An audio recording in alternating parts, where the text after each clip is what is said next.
Bienvenue dans ce nouvel épisode du podcast Le Lion numérique. Aujourd'hui, vendre une formation en ligne ne se résume plus à publier quelques posts Instagram et espérer que les ventes tombent toutes seules.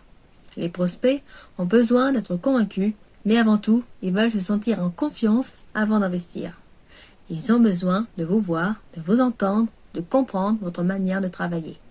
Et c'est là que le webinaire entre en jeu. Un webinaire, c'est un moment privilégié où vous pouvez échanger en direct avec votre audience, où vous pouvez leur montrer votre expertise sans avoir à vendre de manière agressive. Contrairement aux posts et aux emails, un webinaire capte toute l'attention des participants. Ils sont là, en direct, avec vous, à vous écouter et interagir. Et c'est là que la magie opère. En plus de cela, vous pouvez répondre aux questions en temps réel, démontrer la valeur de votre formation et surtout, créer une vraie connexion.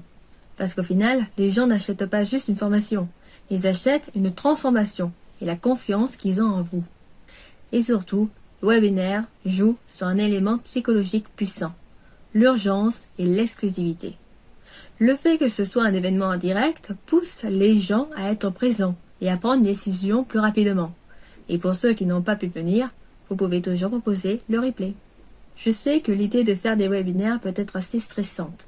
Vous avez peut-être peur de ne pas être à l'aise à l'oral, d'oublier quoi dire ou encore qu'il n'y ait personne au rendez-vous et que finalement, vous vous retrouviez seul face à votre caméra le jour J. La bonne nouvelle, c'est qu'un webinaire n'a pas besoin d'être parfait pour être efficace. L'authenticité prime toujours sur la perfection. Les gens ne s'attendent pas à avoir une conférence ultra cadrée avec un prompteur. Ils veulent juste une personne qui leur parle avec sincérité et qui leur apporte des solutions concrètes. Déjà, sachez que votre premier webinaire ne sera pas parfait. Et c'est ok. Ce qui compte, c'est de vous lancer. Au fil du temps, vous allez prendre confiance en vous et améliorer votre présentation. Ensuite, parlons de la peur du direct. Vous pouvez totalement préparer un plan détaillé et répéter votre intervention à l'avance. L'important, c'est de bien structurer votre contenu pour éviter les blancs ou les hésitations. Et pour être plus à l'aise, imaginez que vous parlez à une seule personne, comme si vous donniez un conseil à un ami. Quant à la peur de ne pas avoir assez de participants, rappelez-vous que même si seulement 5 personnes s'inscrivent à votre premier webinaire, ce n'est pas un échec. C'est plutôt une magnifique occasion de tester, d'ajuster et de vous améliorer. En analysant vos erreurs, chaque webinaire vous permettra d'attirer davantage de participants au suivant. C'est un cercle vertueux. Plus vous testez, plus vous optimisez votre contenu pour toucher un public plus large. Souvenez-vous, c'est la qualité de l'interaction qui compte et pas le nombre de participants. Et si jamais personne ne se présente, transformez le replay en un contenu evergreen, donc en un contenu que vos clients pourront acheter à n'importe quel moment de l'année, que vous pourrez mettre en avant sur votre site ou encore le partager à vos abonnés. Et si vous ne savez pas comment structurer un webinaire, pas de panique, je vais vous expliquer une méthode simple et efficace qui fonctionne à tous les coups. Un webinaire qui fonctionne bien, c'est un webinaire qui suit une structure claire. D'abord, il y a l'introduction. C'est le moment où vous vous présentez rapidement. Vous vous expliquez la raison du webinaire et ce que vos participants vont apprendre pendant cette session. Il faut capter leur attention dès les premières minutes et leur donner envie de rester jusqu'au bout. Ensuite, on entre dans le cœur du sujet. C'est ici que vous allez apporter de la valeur en partageant des conseils concrets et applicables tout de suite.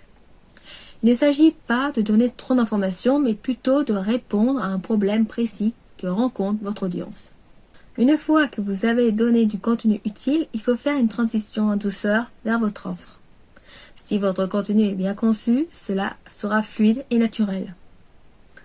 Ensuite, présentez votre offre en expliquant clairement comment elle va permettre à votre audience d'aller encore plus loin.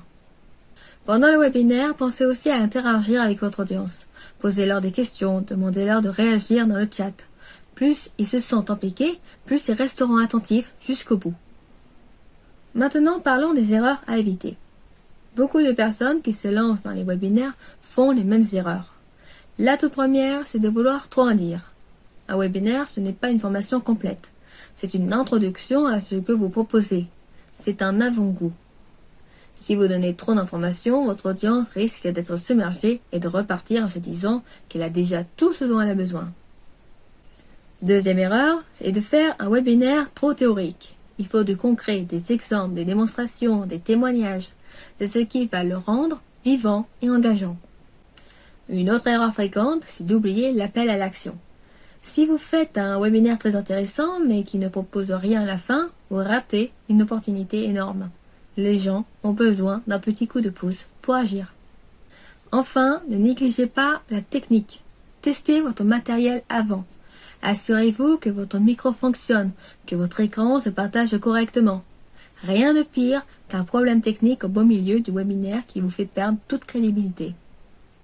Maintenant qu'on a vu en quoi le webinaire était important pour la promotion de votre formation et que nous avons vu comment créer un webinaire en détail, nous allons nous intéresser à la manière de promouvoir votre événement auprès de votre audience sur les réseaux sociaux. Pour cela, il ne faut pas que vous hésitiez à en parler sur tous vos canaux. Sur Instagram, dans votre newsletter, sur LinkedIn, etc. L'idée est de créer un petit événement autour. Parlez de votre webinaire story. Faites des posts engageants qui donnent envie de s'inscrire. Et pourquoi pas une courte vidéo qui explique pourquoi il ne faut pas rater ce rendez-vous. Enfin, misez sur le bouche à oreille. Proposez aux inscrits d'inviter un ami. Ou alors vous ferez un bonus exclusif aux participants pour les motiver à venir en direct, comme l'accès à un lead magnet spécial. Un autre point important, ce sont les rappels. La plupart des gens qui s'inscrivent à des événements oublient qu'ils ont rendez-vous. Envoyez donc un mail la veille et un autre le jour J pour leur rappeler de se connecter. Et surtout, n'oubliez pas d'exploiter le replay. Beaucoup de gens ne pourront pas être là en direct, mais seront ravis de regarder le webinaire en différé. En résumé, vous l'aurez compris, les webinaires sont des outils puissants pour dynamiser votre formation en ligne. Ils permettent de créer un vrai lien avec votre audience, de répondre à leurs objections en direct et de les inciter à passer à l'action. Si vous n'avez jamais fait de webinaire, je vous encourage à tester, même avec un tout petit live sur Instagram au début pour vous faire la main. Le plus important, c'est de commencer. J'espère que cet épisode vous a plu. Pour aider à faire connaître cet épisode, n'hésitez pas à laisser un pouce bleu, à le partager et à laisser un commentaire. Dites-moi ce que vous avez pensé du sujet du jour, si cela vous a été utile et pourquoi. Votre soutien est précieux et m'aide énormément à développer et améliorer ce format. Un petit commentaire peut faire toute la différence.